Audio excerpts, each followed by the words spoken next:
Hi officers, இன்றைக்கி நம்ம TNPSC group 4 2025 பழமொழிகள் பொருளறிதல் அழகு 5ல் வாசித்தல் புரிந்து கொள்ளுதல் திறனில் 15 கேள்விகள் இடம்பெறும். அந்த இதில் முக்கியமான டாபிக் பழமொழிகள் பொருளறிதல். இந்த வீடியோவில் இது ஃபுல்லாக பார்த்துடலாம். ஓல்டு அண்ட் நியூ புக்கில் பார்த்துடலாம். எந்தெந்த புக்கில் இருக்குதுன்னு ஃபஸ்ட்டு பார்க்கலாமா?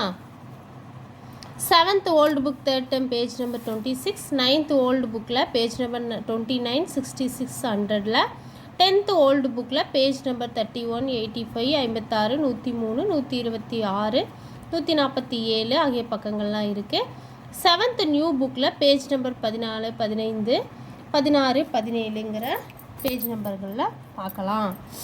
அப்புறம் ப்ரீவியஸ் இயர் கொஸ்டின் பேப்பர்லேயும் பழமொழிகள் எப்படி கேட்டிருக்காங்கங்கிறதையும் இந்த வீடியோவில் ஒரு 2 கொஸ்டின் பார்க்கலாம். 7th ஓல்டு புக்கு பழமொழி உருவாக்குதல்.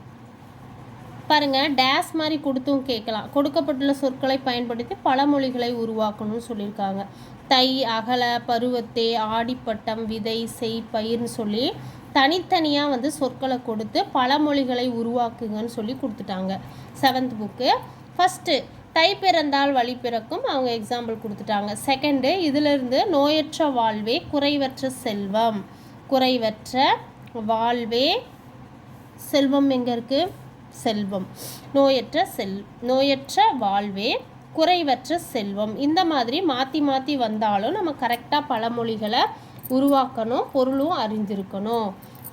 நோயற்ற வாழ்வே குறைவற்ற செல்வங்கிறது பொருள் என்னன்னு நமக்கு தெரியும். நோய் நொடி இல்லாத வாழ்க்கை தான் நமக்கு குறைவில்லாத செல்வமாக இருக்குதுன்னு இந்த பழமொழி அமைஞ்சிருக்கு. அடுத்தது ஆடிப்பட்டம் தேடி விதை. ஆடிப்பட்டம் தேடி விதை, இதுக்கு பொருள் நமக்கு தெரியும்.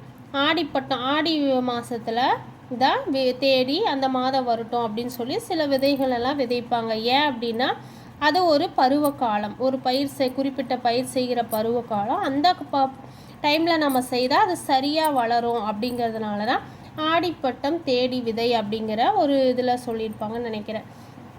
பருவத்தே பயிர் செய், இதுக்கும் இந்த 4வது பருவத்தை பயிர் செய்து நமக்கு பொருள் தெரியும். என்ன பருவத்தில், அதாவது அந்தந்த டைமில் என்னென்ன நம்ம செய்யணுமோ அதை நம்ம கரெக்டாக செய்துகிட்டே இருக்கணும். அப்போ தான் கரெக்டாக வருங்கிற மாதிரி இது சொல்லியிருப்பாங்க. அகல உழுவதை விட ஆழ உழுதல் தான் நன்று. அகலமாக உழுவுறதை விட ஆழ உழுதம்னா தான் நன்று அப்படிங்கிறாங்க. அப்படின்னா இதனுடைய பொருள் என்னென்னா, ஒரு செயலை மேலோட்டமாக செய்யாமல் ஏனோ தானோன்னு, இப்போ நம்ம படிக்கிறோம், இப்போ எக்ஸாம் டிஎன்பிஎஸ்சி குரூப் 4 படிச்சுட்டு இருக்கோம், ஏனோ தானோன்னு நம்ம படிக்காமல் ஃபுல்லாக முழுசாக நல்லா ஒரு முழு ஈடுபாடோடு படிக்கிறது நல்லது. ஒரு செயலை ஏனோ தானான்னு படிப்பு மட்டும் இல்லாமல் எல்லா செயல்களையும் ஏனோ தானான்னு செய்யாமல் கரெக்டாக ஒரு நல்ல ஒரு இதோடு செய்தால் அது நல்லது அப்படிங்கிற மாதிரி தான் இந்த பழமொழியுடைய பொருள் அமைந்திருக்கு. அடுத்து 9th ஓல்டு புக்கு இணையான தமிழ் பழமொழியை அறிக. 5ல் வளையாதது 50ல் வளையுமா. அப்படின்னா சின்ன வயசுலேயே வளைச்சி நம்ம கரெக்டாக ஒரு இது நம்ம செய்துட்டு வந்துட்டு இருந்தோம்னா 50 வயசானாலும் அந்த பழக்கம் நம்மளை விட்டு போகாமல் கரெக்டாக சில விஷயங்களை சின்ன வயசுலேருந்தே நம்ம நல்ல விஷயங்களை நிறைய கற்றுக்கிட்டோம்னா அது 50 வயதானாலும் அது அப்படியே இருக்குங்கிற மாதிரி தான் இந்த பழமொழி பொருள் அமைஞ்சிருக்கும். தாயை போல பிள்ளை, நூலை போல சேலை, இது எல்லாத்துக்குமே நமக்கு தெரியும். இதனுடைய மீனிங் என்ன? அம்மா மாதிரி தான் பிள்ளை இருப்பாங்க, அம்மா எப்படி குணமோ அந்தபடி தான் பிள்ளை, அதுதான் தாயை போல பிள்ளை, நூலை போல சேலை அப்படின்னு சொல்லுவாங்க. உயிர் காப்பான் தோழன், தோழனை பற்றி இது சொல்லுது. உயிர் காக்கிறவன் தான் உண்மையான தோழன் அப்படிங்கிற மாதிரி இது பொருள் அமைஞ்சிருக்கும். அடுத்தது 4 வல்லவனுக்கு புல்லும் ஆயுதம். இது மீனிங்கு என்னென்னா, எனக்கு தெரிஞ்ச மாதிரி நான் சொல்கிறேங்க. இதில் ஏதாவது குறைகள் குற்றங்கள் இருந்தாலும் மன்னிச்சிருங்க. வல்லவனுக்கு புல்லும் ஆயுதம், உங்களுக்கு தெரிஞ்ச மாதிரி கூட நீங்கள் எனக்கு கமெண்ட் பண்ணுங்கள், நானும் பார்த்து தெரிஞ்சுக்கிறேன். வல்லவனுக்கு புல்லும் ஆயுதம் அப்படின்னா ஒரு நல்ல ஒரு எப்படி சொல்கிறது, ஒரு பாசிட்டிவான பர்சனாக இருக்காங்க, எதையும் அவங்களால செய்ய முடியுங்கிற ஒரு துணிவு, நல்ல ஒரு மோட்டிவான ஒரு நல்ல பர்சனாக இருக்கவங்களுக்கு, அவங்க எல்லாத்தையும் செய்ய முடியுங்கிற ஒரு தன்னம்பிக்கையோடு இருக்கிறவங்களுக்கு ஒரு புல் கிடைச்சா கூட அதை ஆயுதமாக உருவாக்கி வாழ்க்கையில் மேலே வருவாங்க. அதற்கான பொருள் அமைஞ்சதாக தான் இந்த பழமொழி அமைஞ்சிருக்கு. 5வது தான் ஆடாவிட்டாலும் தன் தசை ஆடும். இது நமக்கு தெரியும். நாம் சில விஷயங்களில் வந்து இந்த பேரண்ட்ஸு ரத்த சம்பந்தம் பண்ண உறவுகள் எல்லாம் சொல்லுவாங்க வீட்டில் பெரியவங்க, என்னன்னு தெரில உனக்கு, நீ தான் ஆனாலும் தன் தசை ஆடும் அப்படின்னு சொல்லி பாட்டிங்கெல்லாம் நமக்கு சொல்லுவாங்க. அது தானாக அந்த ரத்தத்துலேயே ஒரு நம்ம கூட பிறந்தவங்களோ இல்லை ஏதாவது ஒரு விஷயத்தில் நமக்கு கஷ்டப்படும் போது நம்மளை அறியாமலே நம்மளுக்குள்ள ஒரு கஷ்டம் அவங்கள குறித்துதான ஒரு கவலையோ கஷ்டமோ நமக்கு வந்துடும். அதை பொருள் உள்ளதாக தான் தான் ஆடாவிட்டாலும் தன் சதையாடும்னு சொல்லி தசையாடும்னு இந்த பழமொழி அமைஞ்சிருக்கு. இங்கே இணையான தமிழ் மொழியை அறிக, தமிழ் பழமொழியை அறிக. Page number 66. ஃபஸ்ட்டு அழுத பிள்ளை பால் குடிக்கும். இது மீனிங் தெரியும். நம்ம எதுவாக இருந்தாலும் நம்ம கேட்டால் தான் நமக்கு சில விஷயங்கள் கிடைக்கும். எதுவாக இருந்தாலும் நம்ம எந்த முயற்சியுமே எடுக்காமல் எதுவும் நமக்கு கிடைக்காது அப்படிங்கிறது தான் இந்த பழமொழியின் பொருள். காற்றுள்ள போதே தூற்றிக்கொள். காற்றுள்ள போதே தூற்றிக்கொள் இது நமக்கு தெரியும். நமக்கு எந்த டைமு நமக்கு கரெக்டாக கடவுள் கொடுக்குற டைமை கண்டிப்பாக நம்ம அதை யூஸ் பண்ணிக்கணும். இப்போ நமக்கு படிக்கிறதுலையோ இல்லை வேலைக்கோ ஒரு வாய்ப்பு நமக்கு அமையும் போது அதை கண்டிப்பாக நம்ம அதை யூஸ் பண்ணி மேலே வந்துடணும். ஏன்னா கடவுள் எல்லாத்துக்குமே வாழ்க்கையில் ஒரு முக்கியமான தருணங்களை கொடுப்பாரு. அதை வைத்து நம்ம கண்டிப்பாக மேலே வந்துடணுங்கிறது தான் காற்றுள்ள போதே தூற்றிக்கொள். 3வது விளையும் பயிர் முளையிலேயே தெரியும்.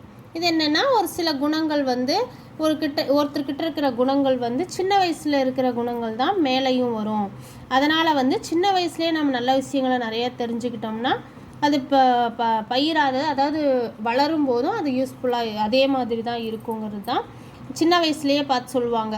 இவன் பாரு இப்படி இருக்கான், இப்படி இருக்கிறான், பெருசானாலும் இப்படி தான் இருப்பான், விளையும் பயிர் முளையிலேயே தெரியுது அப்படின்னா சொல்லுவாங்க பழமொழி. முதற்கோணல் முற்றிலும் கோணல். ஃபஸ்ட்டு கோணல்னா முற்றிலும் கோணலாக தான் இருக்குங்கிறாங்க. ஏன்னா ஃபஸ்ட்டு எடுத்து வைக்கிறது எப்பயுமே இப்போ ஒரு வீட்டுக்கு கடகால் போட்டால் எதனால் போடுறோம், வீடு நல்லா ஸ்ட்ராங்காக இருக்கணும்னு ஃபஸ்ட்டே நம்ம கடகால் போட்டு தான் வீடு கட்டுறோம். அந்த மாதிரி தான் எந்த ஒரு விஷயத்தையும் அஸ்திபாரமாக வச்சுக்கிட்டு நம்ம ஸ்டார்டிங்கில் இருந்தே ஒரு நல்லதே செஞ்சு நல்ல ஒரு முயற்சி எடுத்து ஒரு விஷயத்தில் நம்ம வரும்போது கண்டிப்பாக கடைசி வரைக்கும் அது நல்லதாக தான் இருக்கும். ஃபஸ்ட்டே நாம் அதை வந்து அறகுறையாவோ இல்லை ஒரு நெகட்டிவாவோ இருந்துச்சுன்னா அது கடைசி வரைக்கும் அது அப்படி தான் இருக்குங்கிறது தான் இந்த பழமொழியுடைய பொருள். ஆணைக்கும் அடி சறுக்கும். அது யானையாக இருந்தாலும் அது பெரிய யானை, அதுக்கு எப்படி அடி படும் அப்படின்னு நினைக்கிறோம். ஒரு சிலர்லாம் இப்போ நாமளே ஒரு நல்லா ரிச்சாக இருக்கவங்கள பார்த்தா ஐயோ அவங்க அப்படி இருக்காங்க, அவங்களுக்கெல்லாம் எங்கே கடன் இருக்க போகுது அப்படியெல்லாம் நம்ம பேச்சு வழக்குலலாம் பேசிக்குவோம். அவங்க கோடீஸ்வரங்க அப்படிலாம் இல்லை. யாராக இருந்தாலும் அவங்களுக்கு ஏற்றபடி அடிகள் விழுந்து கொண்டு தான் வாழ்க்கையில் இருக்குது. அதுக்குண்டான பொருள் தான் இந்த ஆணைக்கும் அடி சறுக்கும் அப்படிங்கிற பழமொழி. பேஜ் நம்பர் 100வது பக்கம். இணையான தமிழ் பழமொழியை அறிக. கம்பன் வீட்டு கட்டுத்தறியும் கவி பாடும். ஃபஸ்ட்டு ஒன்று எப்படி, ஏன்னா கம்பர் வந்து கவியில் மிகப்பெரியவர் இல்லையா, அதனால தான் அவங்க வீட்டு கட்டுத்தறி கூட கவி பாடும் அப்படிங்கிற மாதிரி இந்த பழமொழி அமைஞ்சிருக்கும். கல்லிலே 2வது கல்லிலே நார் உரிக்க முடியுமா. இது வந்து கேள்வி மாதிரி இந்த பழமொழி அமைஞ்சிருக்கு. அது எப்படின்னா ஒரு கல்லில் போய் ஒரு நார் உரிக்கவே முடியாது. அப்படிங்கும் போது ஒரு இடத்துல ஒரு காரியத்தில் ஒரு விஷயம் அங்கே இல்லைன்னு நமக்கு தெரியும். நார்மலாகவே நம்ம உள் மனசு தெரியும், அதுக்குள்ளே ஒன்றும் இல்லைடா அப்படின்னு தெரியும். இருந்தாலும் சரி நம்ம முயற்சி பண்ணி பார்க்கலாம் அப்படின்னு சில டைமில் நம்ம டைமை வேஸ்ட் பண்ணிகிட்ருப்போம். அந்த மாதிரி தான் இந்த பழமொழியின் பொருள் அமைஞ்சிருக்கு. கல்லிலே நார் உரிக்க முடியுமா. 3வது கரைப்பார் கரைத்தால் கல்லும் கரையும். கரைப்பார் கரைத்தால் கல்லும் கரையும். இதுக்கு மீனிங் எப்படி எடுத்துக்கலாம்னா, இப்போ நம்ம வீட்டில் சின்ன பிள்ளைங்களாக இருக்கும்போது வீட்டில் இருந்துக்கிட்டு அம்மா புக்கெல்லாம் ஒரு 5 சப்ஜெக்டில் புக்கு கொடுத்து படி, எக்ஸாம் வருது எழுதுகிறோம் அப்படின்னு அம்மாவே கிளாஸ் எடுத்து அம்மாவே எக்ஸாம் வச்சுருந்தா கண்டிப்பாக நம்ம படிக்க மாட்டோம், எக்ஸாம் எழுத மாட்டோம், வாழ்க்கையில் மேலே வரவும் முடியாது. இதே ஏதோ ஒரு ஆசிரியர் அம்மா அப்பா கிட்ட இது நடக்காது. இது ஆசிரியர், நம்ம ஸ்கூல் போய் ஆசிரியர் மூலமாக படிப்போம், எக்ஸாம் எழுதுவோம், மேலே வருவோம். அது எந்த ஒரு விஷயத்தை யார் செய்யணுமோ அவங்க செய்தால் தான் அது கரெக்டாக வரும் அப்படிங்கிறது தான் இந்த பழமொழியுடைய பொருள். வெண்ணெயை வைத்துக்கொண்டு நெய்க்கு அலைவானேன். 4வது பழமொழி வெண்ணெயை வைத்துக்கொண்டு நெய்க்கு அலைவானேன். இதுக்கு என்ன பொருள்னா எனக்கு தெரிஞ்ச மாதிரி தாங்க நான் சொல்கிறேன், உங்களுக்கு புரிஞ்சிருக்குன்னு நினைக்கிறேன். உங்களுக்கு தெரிஞ்சதாக இருந்தாலும் எனக்கு கமெண்ட் பண்ணுங்கள், நானும் தெரிஞ்சுக்கிறேன். வெண்ணெயை வைத்துனா சிலர் வந்து வீட்டில் எல்லாமே இருக்கும், நம்ம வச்சுட்டே வந்து இது யாரடா இது பண்ணுறாங்க அப்படின்னு சொல்லி ஐயோ இதை வச்சுட்டு பண்ண முடியாது, நம்ம அதை வாங்கலாம் இதை வாங்கலாம் அப்படி பண்ணலாம் இப்படி பண்ணலான்ட்டு நம்ம யோசிச்சுட்ருப்போம். ஒரு எக்ஸாம்பிள் நம்ம எக்ஸாமுக்கே சொல்லிக்கலாம். வீட்டில் எல்லா புக்ஸும் இருக்கும், நம்ம 6th to 12th வரைக்கும் எல்லா புக்கெல்லாம் வச்சுருப்போம். ஆனால் நம்ம படிக்க மாட்டோம். ஒரு சில சோம்பேறித்தனம், சில வேலைக்கு போகிறோம், வீட்டில் சில பிரச்சனைகள்லாம் பார்த்துட்டு அப்படியே விட்டுருவோம். நம்ம அதுதான் வீட்லேயே எல்லாமே இருக்கும், அதை எடுத்து நம்ம யூஸ் பண்ணாமல் தேடிட்டுருப்போம். அதுக்கு மீனிங்காக தான் வெண்ணெயை வைத்து கொண்டு நெய்க்கு அலைவானேன். 5 தருமம் தலை காக்கும்.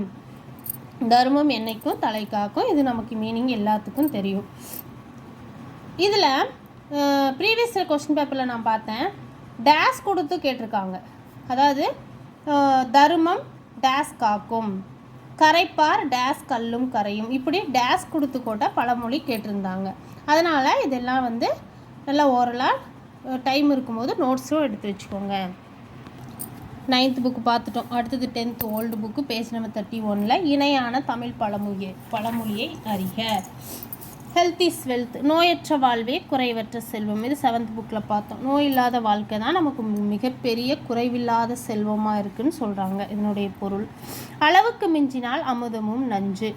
இது மீனிங்கு என்ன அப்படின்னா, நம்ம ஒரு விஷயத்தில் வந்து கரெக்டாக, அது யாராக இருந்தாலும், மனைவியாக இருந்தாலும், கணவனாக இருந்தாலும், பிள்ளைகளாக இருந்தாலும், பேரண்ட்ஸாக இருந்தாலும், டீச்சராக இருந்தாலும், ஸ்டூடெண்ட்டாக இருந்தாலும், நம்ம யாராக இருந்தாலும் எல்லாத்துக்கிட்டையுமே எல்லா விஷயத்துலையும் ஒரு லிமிட்டோடு இருந்தோம்னா அது கரெக்டாக போயிட்டே இருக்கும் கடைசி வரைக்கும். மாமியார் மாமனார் மருமகன் யாருவாக எந்த உறவுகளாக இருந்தாலும் எந்த விஷயங்களாக இருந்தாலும் நம்ம கரெக்டாக கொண்டு போயிட்டே இருக்கும்போது கரெக்டாக இருக்கும். கொஞ்சம் நம்ம அளவுக்கு மிஞ்சி போனோம்னா அது அமுதமாக இருந்தாலும் அது நஞ்சாய் மாறிடும் அப்படிங்கிற பொருள் தான் இந்த பழமொழி. உழைப்பின்றி ஊதியம் இல்லை, உழைக்காமல் நமக்கு எதுவும் கிடைக்காது இல்லையா, கண்டிப்பாக அதுதான் இதனுடைய பொருள். நம்ம எந்த ஒரு விஷயத்துக்காகவும் கொஞ்சமாவது நம்மளுடைய எஃபெக்டை, நம்மளுடைய பெயினை, நம்மளுடைய முயற்சி அதில் இருக்கணும். அப்போ தான் நமக்கு அதில் ஒரு ஊதியமோ ஒரு பயனோ கிடைக்கும். அதுதான் என்னுடைய பொருள். 4வது பதறாத காரியம் சிதறாது.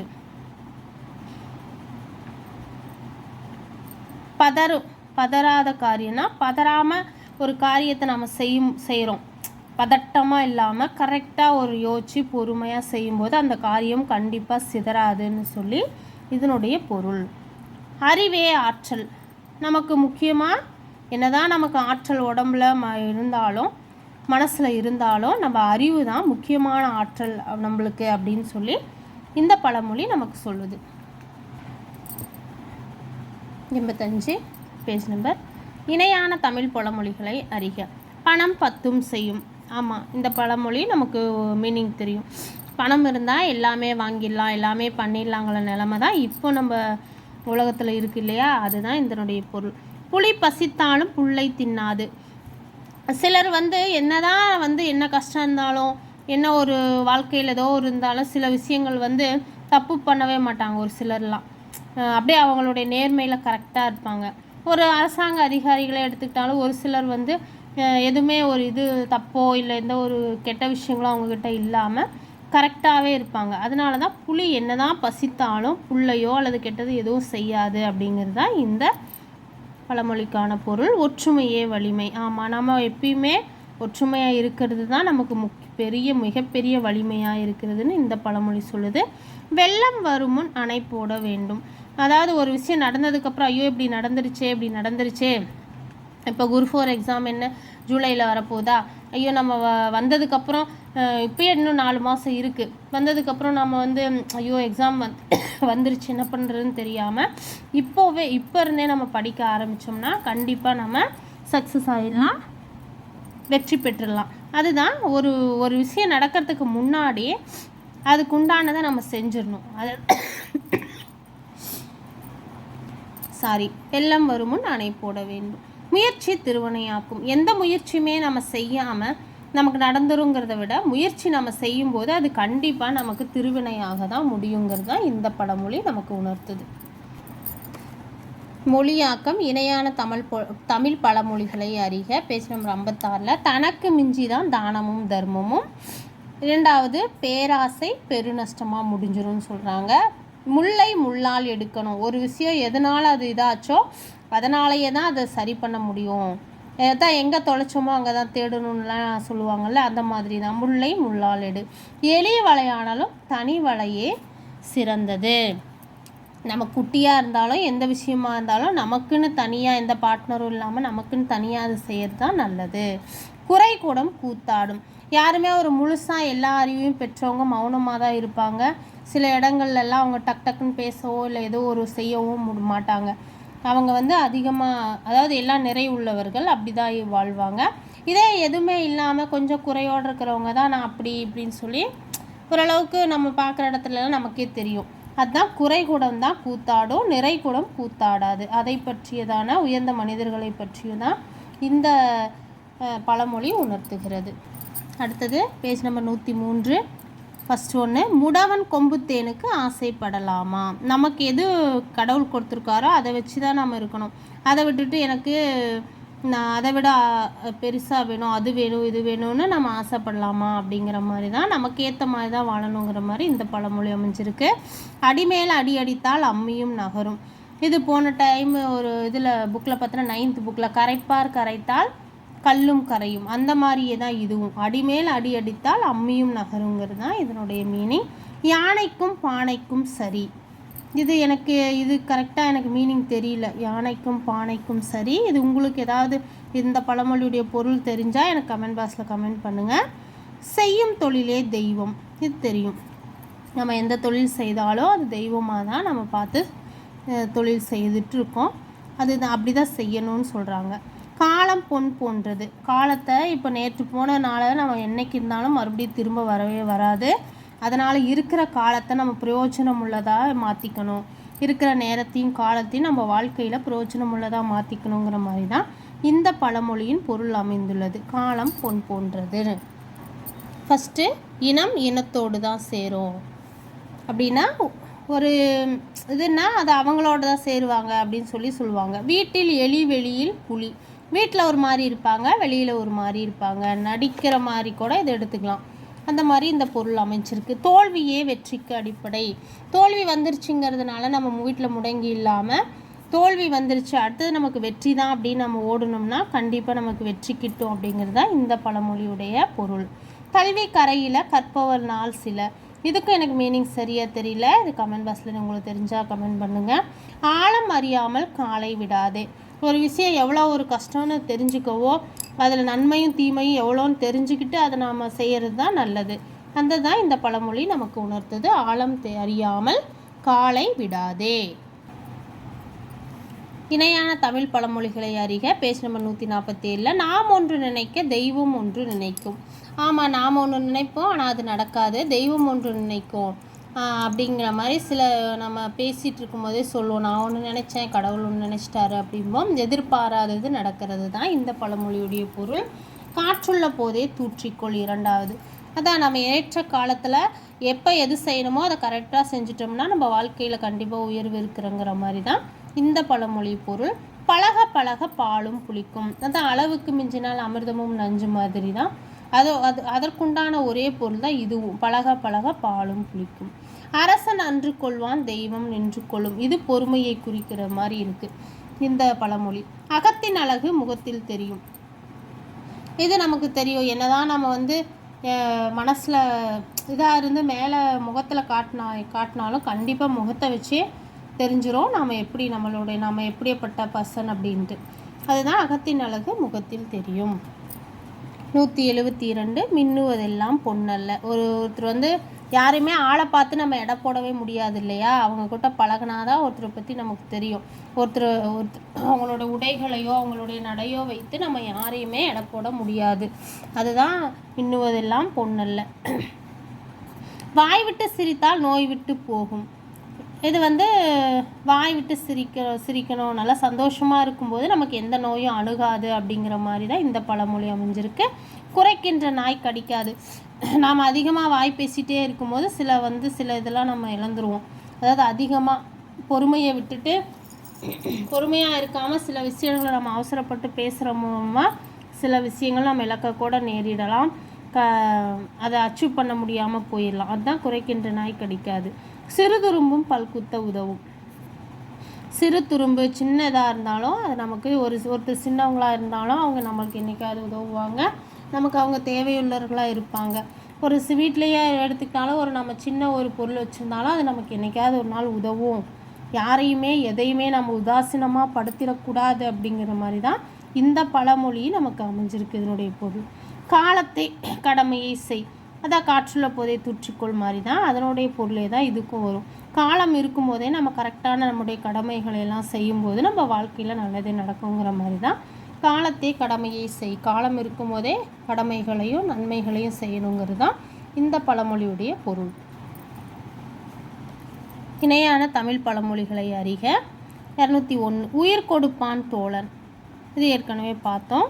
உயிர் கொடுக்குறவன் தான் நமக்கு நல்ல தோழன் சொல்லி. தன் கையே தனக்கு உதவி, நமக்கு அவங்க உதவி செய்வாங்களா இவங்க உதவி செய்வாங்களா ஏதாவது ஹெல்ப் பண்ணுவாங்களா நம்ம நினைக்காம நம்மளையும் நம்ம தன்னம்பிக்கையோடு நம்மளையே நம்ம திடப்படுத்திக்கிட்டு சில விஷயங்களை நம்ம வெற்றி கொள்ளலாம். அதுதான் இதனுடைய பொருள். முயற்சி திருவினையாக்கும். நம்ம கண்டிப்பாக முயற்சி செய்தால் ஒரு நாள் அது நல்லதாகவே முடியும். அடுத்தது வாழ விடு. இந்த பழமொழி பாருங்கள். இப்போ நாமளும் நல்லா வாழணும், மற்றவங்களையும் டிஸ்டர்ப் பண்ணாமல் அவங்களையும் வாழ விடணும் அப்படிங்கிற மாதிரி தான் இந்த பழமொழி. யாரையும் தொந்தரவு பண்ணாத மாதிரி தான் இது அமைஞ்சிருக்கு. வேலியே பயிரை மேய்தல் விளைவது எப்படி? வேலியே பயிரை மேய்ந்தால் விளைவது எப்படி? அதாவது ஒரு விஷயத்தை யார் அதை பாதுகாக்கிறாங்களோ அவங்களே அதுக்கு துன்புறுத்துகிற மாதிரி தான் இந்த பழமொழியுடைய பொருள் அமைஞ்சிருக்கு. 10th புக் முடிச்சிட்டோம். அடுத்தது 7th நியூ புக் பார்க்கலாம். நம்ம 7th நியூ புக் ஃபஸ்ட் டைமில் இயல் 1ல் சொலவடைகள் பொம்மலாட்டம். இந்த லெசனில் ஃபுல்லாகவே நமக்கு பழமொழிகள் தான் இடம்பெற்றிருக்கு. அதனால் இந்த லெசன் ஃபுல்லாக பார்த்துடலாம். இங்கே பாருங்கள், புண்ணுக்கு மருந்து போட முடியும், புடிவாதத்துக்கு மருந்து போட முடியுமா? அவனோடைய புடிவாதத்தை யாராலும் மாற்ற முடியலை. ஒரு நாள் அப்பா பையன் கூப்பிடுறார், புடிவாதத்தில் மாற்ற முடியல அப்படிங்கிறதுனால இந்த பழமொழி சொல்கிறாரு. புண்ணுக்கு மருந்து போட முடியும், புடிவாதத்துக்கு மருந்து போட முடியுமா? ஒரு சிலர் அவங்க விஷயத்தில் என்ன தான் சொன்னாலும் மாறவே மாட்டாங்க. அதை தான் இந்த பழமொழி உணர்த்ததாக இருக்குது. அடுத்தது அணை உடைஞ்சு போனால் வெள்ளம் அழுதாலும் வராது. அணை உடைஞ்சு போன வெள்ளம் அழுதாலும் வராது. அதாவது ஒரு விஷயம் நம்ம வாழ்க்கையில் விட்டு போயிடுச்சுன்னா, அதான் பாருங்கள், நீ சரியாக படிக்கலைன்னா வாழ்க்கையில் முன்னேற முடியாதுன்னு சொல்கிறாரு. ஒழுங்காக பள்ளிக்கூடம் போய் படிக்கிற வேலையை பாரு அப்படின்னு சொல்கிறது தான் இதனுடைய அர்த்தமாக இருக்குது. அதாவது இப்போ படிக்கிற வயசு படி, இப்போ இதை செஞ்சாதான் நல்லது அப்படின்னு சொல்கிற மாதிரி தான் இந்த பழமொழி அமைஞ்சிருக்கு. அணை உடைஞ்ச போன வெள்ளம் அழுதாலும் வராது. அடுத்தது விளைச்சலுக்கும் வெள்ளாட்டுக்கும் ஜெம்ம பகைங்கிற மாதிரி இந்த பையக்கிட்ட போராடித்தான் படிக்க வைக்கணும். எறும்பு ஊற கல்லும் தேய்கிற மாதிரி இவனை கொஞ்சம் கொஞ்சமாக மாற்றணும்னு நினைக்கிறாரு அவங்க அப்பா. பொறுமையாக அறிவுரை சொல்கிறாரு, ஆனால் பையன் கேட்கல.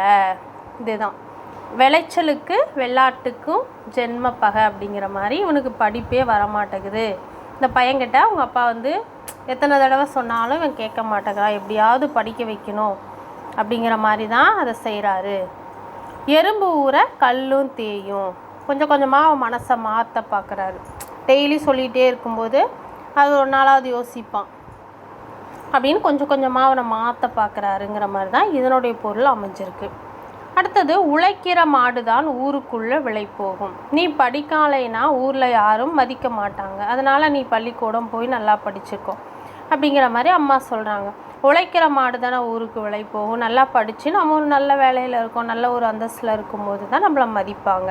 அதை தான் இந்த பழமொழி உணர்த்ததாக இருக்குது.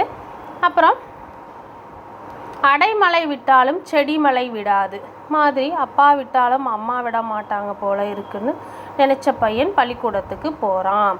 அதாவது அடைமலை விட்டுரும், ஆனால் கொஞ்சம் நேரத்துக்கு அந்த செடி மேலே மரம் மேலெல்லாம் மலை துளிகள் கீழே விழுந்துகிட்டே இருக்கும். மழை விட்டாலும் அந்த செடி மலை விடாது. அந்த மாதிரி தான் ஒருத்தர் விட்டாலும் இன்னொருத்தர் அம்மா நம்மளுக்கு அறிவுரை சொல்கிறதுக்கு இருப்பாங்க. அதுதான் ஒருத்தர் விட்டாலும் இன்னொருத்தர் விடாமல் நம்மளுக்கு நல்வழிப்படுத்துகிற மாதிரி இந்த பொருள் அமைது இந்த பழமொழிக்கு. நினைச்சதாம் கழுதை எடுத்ததாம் ஓட்டமுங்கிற இதுவும் பழமொழி தான். இதெல்லாம் டேஸ் கொடுத்து கூட கேட்கலாம். அதனால் இதெல்லாம் நீங்கள் டைம் இருக்கும்போது நோட் பண்ணி கூட வச்சுக்கோங்க. நினைச்சதாம் கழுதை எடுத்ததாம் ஓட்டமுங்கிற மாதிரி பள்ளிக்கூடத்துக்கு விட்டு ஓட்டம் பிடிக்கிறான். நினைச்சதாம் கழுதை எடுத்ததாம் ஓட்டம். விளையாட யாராவது கிடைப்பாங்களான்னு பார்க்குறான், ஓடுறான், பள்ளிக்கூடம் விட்ட உடனே ஓடுறான் அப்படிங்கிற மாதிரி இந்த பழமொழி அமைஞ்சிருக்கு. அடுத்து குடல் கூழுக்கு அழுவுதான், கொண்ட பூவுக்கு அழுவுதான். குடல் கூழுக்கு அழுகுதான், கொண்டை பூவுக்கு அழுவுதான் என நிறைய வேலை கிடக்கு. நான் என் குழந்தைகளுக்கு தீனி கொடுக்கணும், அரிசி நொய்யெல்லாம் சேகரிக்கணும் அப்படிங்கிற மாதிரி சொல்கிறது, எறும்பு சொல்கிற மாதிரி அமைஞ்சிருக்கு. இத்தனை வேலை இருக்குது, இது தேவையா அப்படிங்கிற மாதிரி இந்த பழமொழி அமைஞ்சிருக்கு. சொப்பனத்தில் கண்ட அரிசி சோத்துக்கு ஆகுமா? அதாவது சில விஷயங்கள் நாம் என்ன தான் கனவு கண்டாலும் இந்த கனவுல நடக்கிற மாதிரி நம்ம வாழ்க்கையில் நடக்க போகிறது இல்லை. நமக்கு யூஸ்ஃபுல்லாக அது இருக்குமாங்கன்னா அது கேள்வி தான். அதான் பறக்குமே அந்த தேனீ கூட போய் விளையாடு அப்படிங்கிற மாதிரி சொல்கிறாங்க. சொப்பனத்தில் கண்ட இது எதுவுமே நமக்கு வாழ்க்கைக்கு ப்ராக்டிக்கல் லைஃபுக்கு உதவாதுங்கிற மாதிரி தான் இந்த பழமொழி சொல்கிறாங்க. நல்ல பாம்பு படம் எடுக்கலாம், நாக்கலாம் பூச்சி படம் எடுக்கலாமா? நாக்கலாம் பூச்சி படம் எடுக்கலாமா? நல்ல பாம்பு படம் எடுக்கும், ஏன்னா அதனுடைய குணம் அதுதான். ஆனால் இது எப்படி பூச்சி எப்படி படம் எடுக்கிறது அப்படிங்கிற மாதிரி ஒருத்தரை பார்த்து இன்னொருத்தரெல்லாம் பண்ணுவாங்க. உனக்கு தான் வேலை இல்லை, எனக்கும் இல்லையா அப்படிங்கிற மாதிரி இது அமைஞ்சிருக்கு. 1000 களம் நெல்லுக்கு ஒரு அந்து பூச்சி போதும். உன்னை போல் ஒரு ஆள் இருந்தால் என்ன, எங்கள் கூட்டமே கெட்டு போயிடுங்கிற மாதிரி இதனுடைய பொருள் கொடுத்துருக்காங்க. அதாவது 1000 களம் நெல்லுக்கு ஒரு அந்து பூச்சி இருந்தால் என்ன ஆகும், எல்லாமே அழிச்சிடும். அதுதான், ஒரு கூட்டத்தில் ஒரு கெட்டவங்க இருந்தாலும் ஒரு பூச்சி மாதிரி ஒருத்தர் இருந்தாலும் அந்த இதுவே அழிஞ்சிரும் அப்படிங்கிற மாதிரி தான், கூட்டமே கெட்டு போயிடும், அந்த விஷயமே கெட்டு போயிடுங்கிற மாதிரி தான் இதனுடைய அர்த்தம் அமைஞ்சிருக்கு. அடுத்தது, ஆள் கூடுனா பாம்பு சாகுமா? கை ஊனித்தான் கரணம் போட முடியும், பூவெல்லாம் குறுகி மூடுகிறது இல்லை, நான் தேன் எடுக்க போகணும்னு தேனி சொல்கிற மாதிரி சொல்கிறாங்க. அதாவது ஆள் கூடுனா பாம்பு செத்துருமா? எப்படி சாகும்? ஆள் கூடுனா பாம்பு சாகாது. நம்ம கையை ஊனி தான் கர்ணம் போடணும் அப்படின்னா தன் கையே தனக்கு உதவி, உழைத்தால் ஊதியம் உண்டு, உழைப்பின்றி ஊதியம் இல்லை இப்படிங்கிற பழமொழி மாதிரி தான் இந்த பழமொழியும் மேட்ச் ஆகுது. நாம் என்ன தான் இருந்தாலும் நம்ம செஞ்சு தான் முன்னுக்கு வர முடியும், நம்மளுடைய சுய தன் கையே தனக்கு உதவி, இந்த பழமொழி மாதிரி தான் இதுவும். நம்மளை நம்பி நம்மளால் முடிஞ்சாதான் நம்ம முன்னேற முடியும் அப்படிங்கிற மாதிரி இதன் பொருள் அமைஞ்சிருக்கு. அடுத்தது, காவடி பாரம் சுமக்கிறவனுக்கு தான் தெரியும். காவடி சுமக்கிறவனுக்கு தானே தெரியும், கஷ்டப்படுறவனுக்கு தான் அது எப்போ உங்களுக்கு வேலை இல்லை. மாடு சொல்கிற மாதிரி கஷ்டப்படுறவங்களுக்கு தான் அந்த கஷ்டம் தெரியும். சும்மா வாயில் நம்ம சொல்லுவோம் அவனுக்கு என்னடா அப்படி இப்படின்னு, ஆனால் அது இல்லை, யார் கஷ்டப்படுறாங்களோ அவங்களுக்கு தான் அந்த பாரம் தெரியுங்கிற மாதிரி தான் இந்த பழமொழி அமைஞ்சிருக்கு. இருப்பவனுக்கு புளி ஏப்பம், இல்லாதவனுக்கோ பசி ஏப்பம். நான் என் முதலாளிக்கு உப்பு மூட்டை புளி மூட்டையெல்லாம் சுமக்கணும், நான் வரல, நீ அதோ அந்த ஆமைக்கிட்ட போய் விளையாடு அப்படிங்கிற மாதிரி மாடு சொல்லுது. அதாவது நாம் இருக்கிறவனுக்கு புளி ஏப்பம், ஏன்னா அவன் நிறைய சாப்பிட்ருவான், அவனுக்கு எல்லாமே இருக்கும், புளி ஏப்பம் வரும். இதே இல்லாதவனுக்கு பசி ஏப்பம் தான் வரும். இயலாமை இல்லாமையை குறிக்கிற மாதிரி இந்த பழமொழி அமைஞ்சிருக்கு. பையன் சொல்கிறான், ஆமையே 4 வீட்டில் கல்யாணமாம், நாய்க்கும் அங்கேயும் இங்கேயும் ஓட்டமாம் என்கிற மாதிரி, எங்கே வேகமாய் போயிட்டு இருக்க, என் கூட விளையாட வாரியா அப்படின்னு கேட்குற மாதிரி இருக்குது. அதாவது 4 வீட்டில் கல்யாணம் நடந்துகிட்ருக்கோம், ஆனால் நாய் என்ன பண்ணுன்னா ஒரு வீட்டில் நிலச்சி நிற்காது, ஒரு இடத்துல ஒரு முடிவு சரியாக எடுக்காது, அங்கேயும் போகும், அந்த வீட்டு கல்யாணத்துக்கும் போகும், இந்த வீட்டு கல்யாணத்துக்கும் போகும், போயிட்டு எங்கேயுமே கடைசியாக சோறு கிடைக்காத நிலைமையை கூட வந்துடும். அதனால தான் எந்த முடிவு எடுத்தாலும் கரெக்டாக ஒரு முடிவு கரெக்டான முடிவு எடுத்திருந்தோம்னா கண்டிப்பாக நமக்கு அந்த காரியத்தில் நல்லதே நடக்குங்கிற மாதிரி தான் இதனுடைய பொருள் அமைஞ்சிருக்கு. என்னை விட வேகமாக ஓடுகிற முயலோட போயிடுச்சிக்கோ, அவ்வப்பொழுது போக்கத்திலும் தவப்பொழுது நல்லதும்பாங்க. நான் கொஞ்ச நேரம் கூட வீணாக்காமல் நடந்தே ஆகணும்னு ஆமை சொல்கிற மாதிரி இருக்குது. பொழுதுபோக்குதல், இதனுடைய வீணாய் பொழுதுபோக்குதல், இதனுடைய பொருளை பாருங்கள் அப்படியே கொடுத்துட்டாங்க அவங்களே. இந்த பழமொழிக்கு மட்டும் பொருள் அவங்களே கொடுத்துருக்காங்க. இந்த மாதிரி தான் பொருள் கொடுத்து கூட கேட்கலாம். ஊமை தொடர் பொருள் இதழ் இருக்குல்ல, அந்த மாதிரி பழமொழி கொடுத்து பொருள் கேட்கலாம், அல்லது டேஸ் கொடுத்து கேட்கலாம். எப்படி கொடுத்தாலும் நம்ம மார்க் மிஸ் பண்ணாதபடி தெளிவாக தரமாக படிப்போம். அவ்வப்பொழுது போக்குவதிலும் தவப்பொழுது நல்லதும்பாங்க.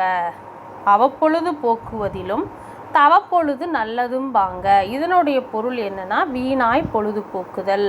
வீணாய் பொழுதுபோக்குதலை தான் இந்த பழமொழி குறிக்கிறது. அடுத்தது, பாடி பாடி குத்தினாலும் பதறு அரிசி ஆகுமா, நீ ஓடி ஓடி பார்த்தாலும் முயலை முந்தும். அதான் ஒரு சிலருக்கு இவ்வளோதாங்கிற ஒரு இது இருக்கும். ஆனால் நம்ம மேலே இருக்கிறவங்கள பார்ப்போம், நம்ம கீழே இருக்கிறவங்கள என்றைக்கும் பார்க்க மாட்டோம். மேலே இருக்கிறவங்கள பார்த்து ஐயோ இப்படி அவங்க மட்டும் இப்படி போகிறாங்க, நம்மளால் முடியலையே அப்படிங்கிற ஒரு தாழ்வுணர்ச்சி நமக்குள்ளே ஒரு தாழ்வு மனப்பான்மை எப்பயாவது ஒரு டைம் வரும்.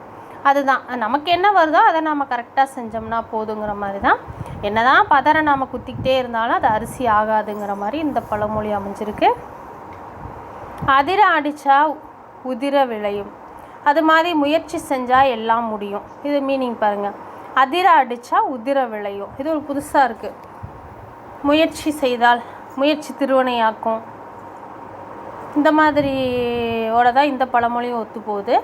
அதிர அடித்தா உதிர விளையும், நல்லா ஞாபகம் வச்சுக்கோங்க. அதிர அடித்தா உதிர விளையும், முயற்சி செஞ்சால் கண்டிப்பாக எல்லாமே முடியுங்கிற மாதிரி இந்த பழமொழியுடைய பொருள் அமைஞ்சிருக்கு.